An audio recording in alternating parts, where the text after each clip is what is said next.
Welcome back into Primetime Sacramento for this half hour. We do things not by the book, so we're going to start with the answer tonight. What exactly is the goal of bringing all these state leaders together? Let's find out together in tonight's The Answer. President Biden is huddling with Democratic governors at the White House as rumblings grow about his political future after his debate debacle. Clearly, I have been, and I intend to be, continue to be supporting the president. And the conversation, I believe, with the governors is an important one to make sure that we meet personally with the president so we can come back and report that to the people that live in our state.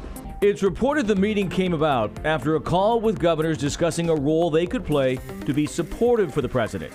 Democratic governors have been tossing around some of those governors' names as possible replacement candidates should Biden step aside.